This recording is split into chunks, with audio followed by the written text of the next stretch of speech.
world where Earth has been abandoned by the stars, one broken man is offered the unthinkable: leave behind his dying planet and become something no human has ever been. But the price? His freedom, his identity, maybe even his soul. When a living ship calls him to bond with an alien mind, the question isn't just what he'll become, it's whether he'll survive the transformation. This is not just a journey across the stars, it's a fight for purpose, for rebirth, for everything humanity forgot. This is the story of Ren Marlowe, the one they chose. If you are new here, then please subscribe this channel and show thumbs up by liking the video. Now let's move to this wonderful story. The city of Solar Drift wasn't built for hope. It was built to survive. Thick with smoke and noise, it stretched like a wounded beast across the dead plains of what used to be called Southern Europe. Towers leaned like tired giants, and plastic sheets hung over broken windows. The sky was always gray, stained with pollution and old regrets. Neon signs blinked through the smog, promising things no one could afford: clean water, safe sleep, synthetic joy. People didn't smile in Solar Drift. They survived one ration at a time. Ren Marlowe lived in a storage unit near the eastern border walls, where forgotten tech was dumped and the city's poorest scraped by. He had once worked on orbital ships, back before Earth was cut off from the stars, back when humanity still believed it had a place in the galaxy. But those days were gone. Earth had made first contact 15 years ago. The welcome had turned to fear into aggression. The war had lasted just under a year. Earth lost badly. The galactic community responded with silence, then sanctions. No more trade, no more travel, no more progress. Earth was quarantined, isolated like a sick child too dangerous to be around others. Now Ren repaired what little tech still functioned, scavenging through heaps of broken machines for parts worth selling. It paid just enough to keep him alive, barely. His back ached constantly and his fingers were stained with grease and old burns. He had no one left. His wife had died during the war. His younger brother had vanished on a mission and never returned. The government stopped giving answers long ago. Ren didn't expect miracles. He didn't even expect tomorrow to be better than today. That afternoon was like any other. The sun was a dull red smudge behind a thick sheet of clouds. Ren was elbow deep in a dismantled cooling unit when the air changed. It wasn't the smell or the sound. It was the silence. The street behind him, usually filled with shouting vendors, scavengers, and the occasional city patrol, had gone quiet. Ren stood up slowly and looked toward the sky. What he saw didn't belong. A smooth black shape hovered silently above the street. It had no engines, no lights, no windows. It shimmered slightly, as if the air around it couldn't decide what color it should be. The crowd had frozen. Some people backed away. Others pulled out makeshift weapons, unsure of what they were facing. But no one moved forward. The craft descended just above the ground, still silent, and then a door slid open. With a soft sigh, from the shadow stepped a woman, or something that resembled one. She was tall, taller than anyone there, but not unnaturally so. Her skin had a soft silver tint, like moonlight on metal. Her hair drifted behind her as if caught in a breeze that didn't exist. Her eyes were pale and endless, like still water hiding something underneath. She wore a high-collared coat made of a material Ren couldn't name, and she carried no weapon. But the way the air shimmered around her made it clear. She was dangerous. She looked directly at Ren. "You are Ren Marlowe," she said, her voice calm and distant, like it was being played from another room. Ren blinked. "That depends who's asking. I am Kira of the Neurel Collective. We have been observing you." He laughed dryly. "You must be watching the wrong guy. I sleep in a box and sell scrap to criminals." "We know," she replied. That shut him up. She stepped closer. Her feet didn't touch the ground. The space around her bent slightly with each movement, like heat rising from metal. "I come with an offer," she said. "One that could erase your debts, provide food, shelter, a new life, off-world." Ren stared at her. "You mean Leave Earth? She nodded once. That's not possible, he said. Nobody gets out. The blockades. Not for long, not for you. He narrowed his eyes. What's the catch? Nobody hands out salvation for free. You would need to enter a binding contract. We require your skills, your cooperation, your mind. Ren felt a cold knot form in his stomach. Sounds like slavery. Kira tilted her head. Not as you define it. You would be an asset. Protected, respected, compensated, but not free. He looked around. At the dying city, the rusted metal, the people who didn't even turn to look at him anymore. He had no home, no reason to stay. His life had become a slow kind of death. Kira reached out her hand. We leave in 1 hour. Say yes and your past disappears. Say no and we will never speak again. He stared at the ship, then her hand, then at the street behind him. He didn't move for a long time, but then slowly, Ren Marlowe reached out and took her hand. Ren Marlowe didn't know what he expected when he stepped into the ship, but it wasn't this. The inside wasn't made of metal or plastic like Earth's machines. It felt alive. The floor was soft but firm, pulsing gently under his feet, like the heartbeat of some massive creature. The walls shimmered in soft blue light with no visible source, and the air smelled faintly like rain after a fire, fresh but strange. The ship didn't hum or rattle. It breathed.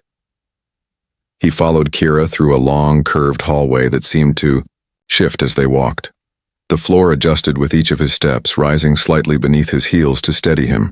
There were no sharp corners, no visible lights, no doors that opened by hand. The ship reacted to their presence, making space for them as they moved. Ren felt small and watched, not just by Kira but by the ship itself. Kira didn't speak as they walked. Her presence was quiet but heavy, like she carried something important behind her calm face. Ren wanted to ask questions, but none came out. He was still trying to understand what had just happened. Hours ago, he was sorting broken parts in a back alley.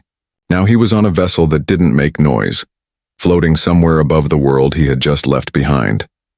Eventually, they entered a circular room at the heart of the ship. The walls glowed in a soft green, and in the center hovered a round platform, surrounded by thin strands of clear material that flickered with color. It looked like glass nerves, alive and pulsing. Kira stopped and turned to him. This is the interface chamber, she said quietly. You must complete the first stage of bonding. Ren frowned. Bonding? Like joining the ship? Kira nodded. The ship will not allow strangers to remain inside for long. It must learn your mind, your shape, your instincts. You must give it something to hold on to. He glanced at the platform. And how does it do that? She pointed to a small basin near the edge of the room. Inside was a smooth silver liquid swirling without sound or splash. Step into the pool. The ship will know you. Ren walked to it slowly. The surface of the liquid showed his reflection, but not clearly. His face twisted in the silver, reshaping itself. He saw himself young and old, angry and afraid, proud and broken. For a second, he didn't see himself at all. He dipped one finger, and it was cold. So cold it felt like fire.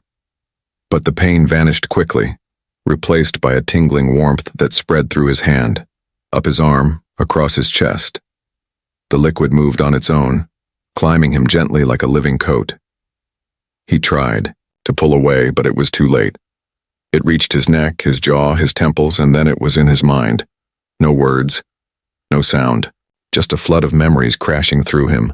His mother's voice, the sound of gunfire during the war, the empty chair where his brother used to sit.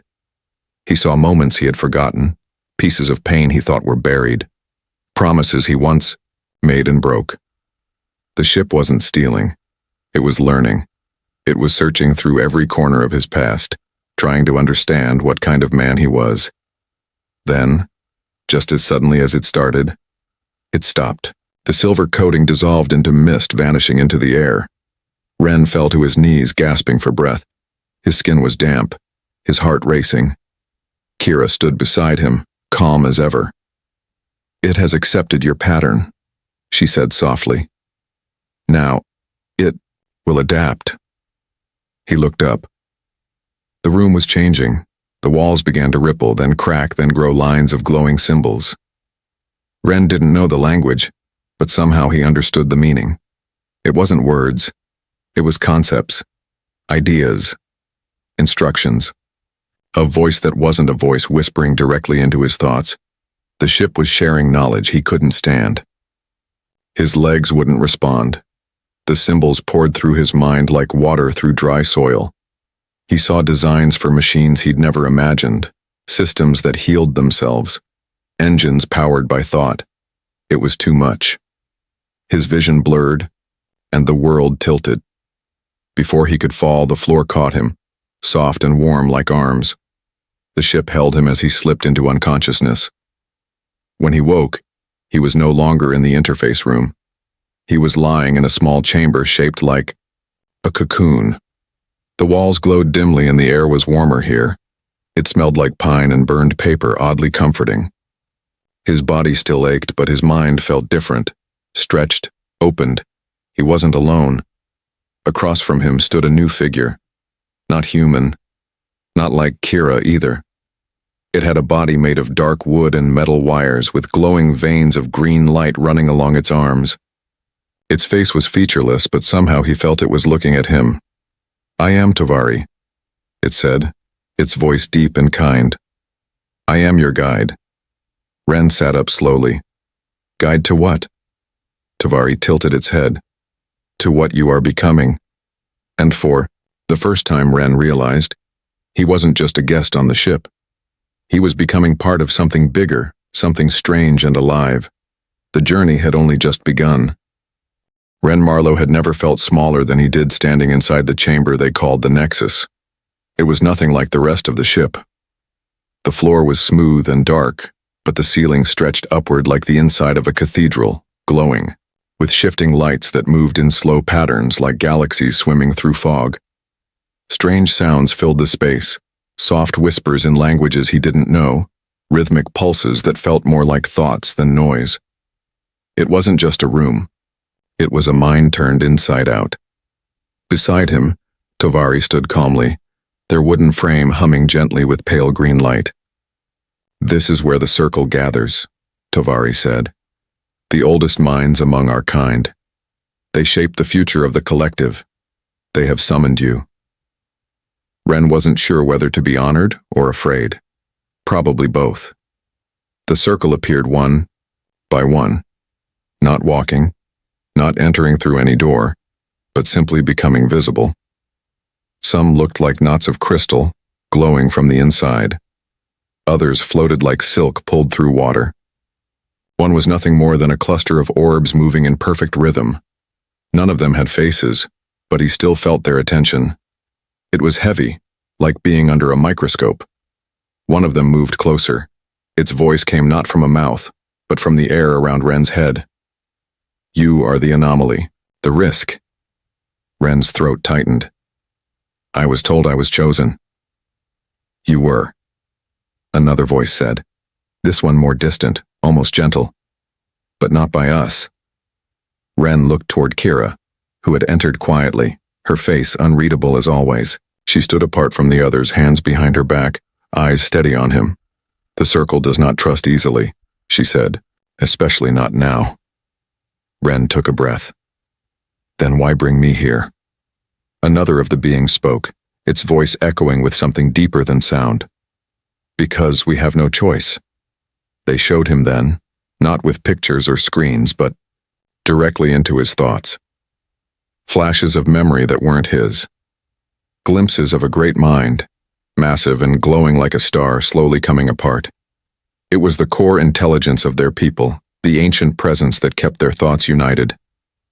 It had guided them for generations. Now it was unraveling.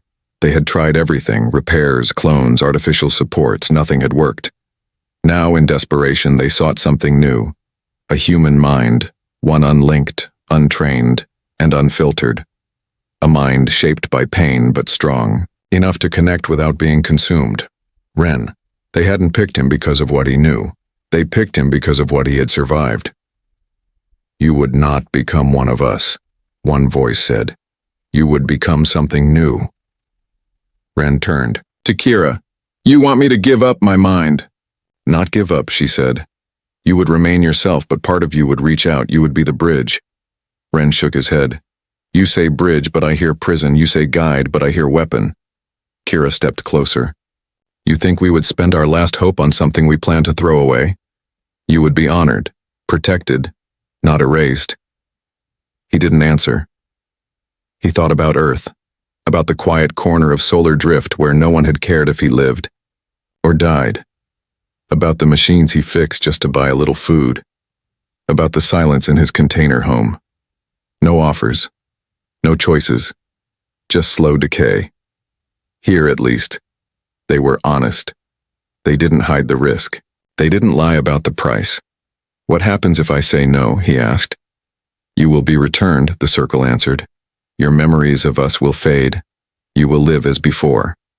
And if I say yes, you become something else, something never seen before. Ren looked around at the beings before him.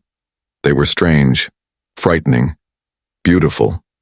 But behind all that, they were desperate. He could feel it in the way they watched him. He wasn't just a tool. He was their last card. He turned again to Kira. Why me? Out of everyone on Earth, why me?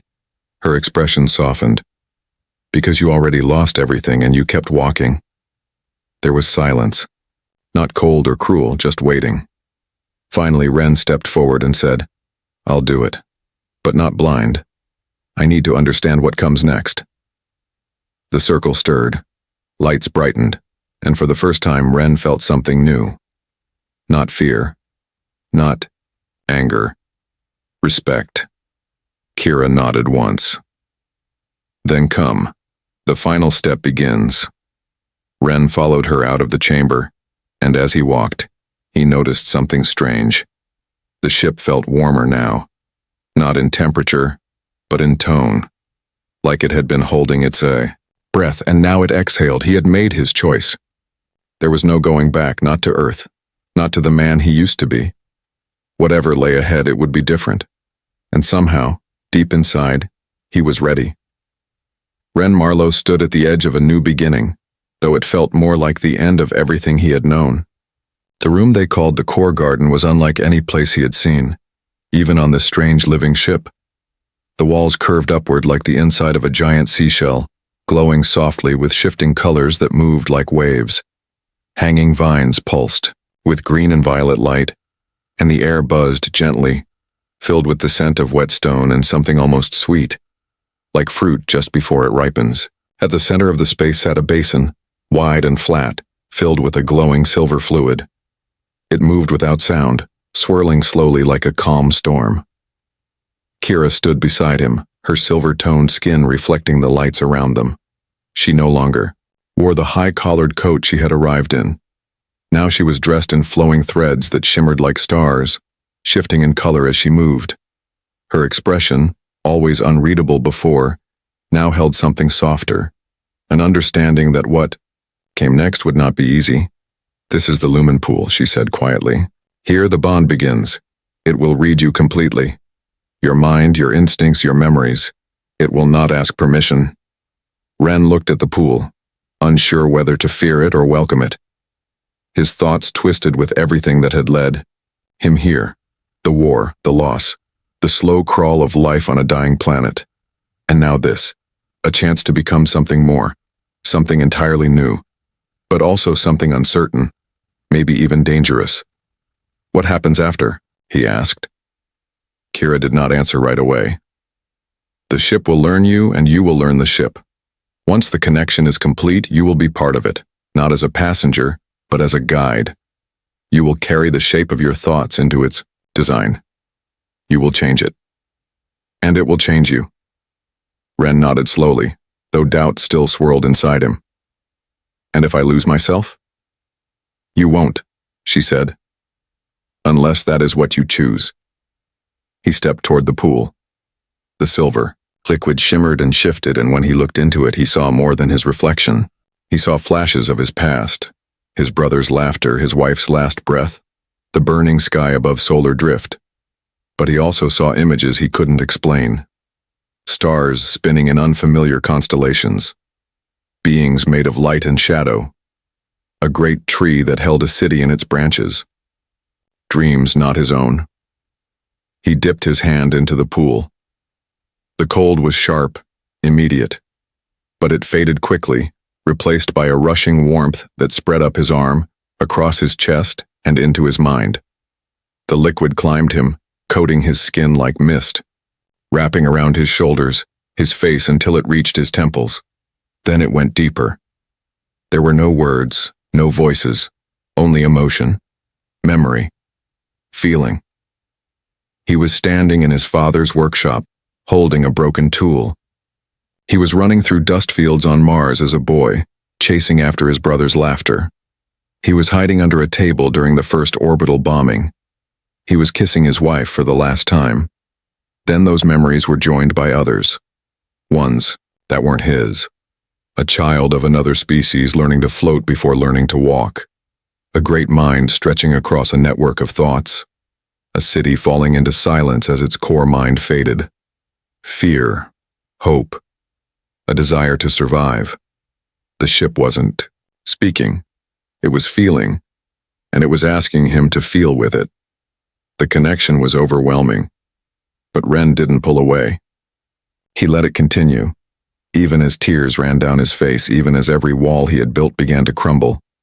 The ship saw all of him, his regrets, his fears, his quiet dreams, and it didn't turn away. It accepted him. When the liquid faded, sinking back into the pool, Ren collapsed. His skin glowed faintly and his heartbeat echoed in the walls around him. He was different now, not visibly, but deeply. Kira knelt beside him. "It's done," she said. "You are part of the ship now. It will move with your thoughts." He looked up at her. "Then I'm not just cargo anymore." "No," she said. "You are the voice it will follow." Days passed. Or maybe it was hours.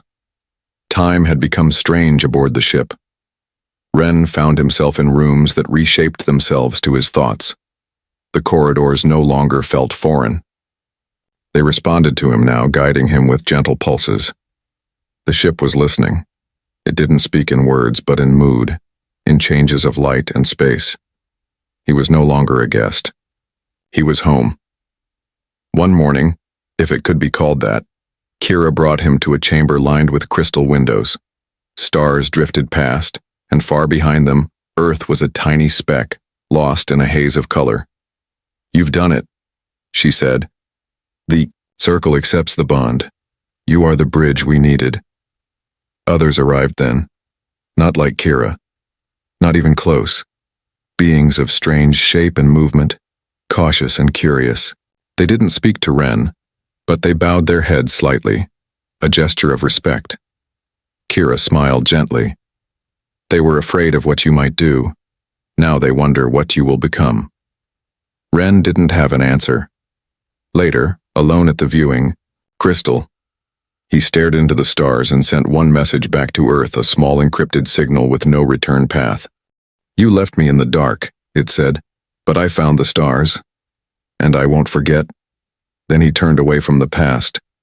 The ship shifted again, preparing for its next journey, and Ren Marlowe, once forgotten by his world, moved forward, into a future no human had ever touched.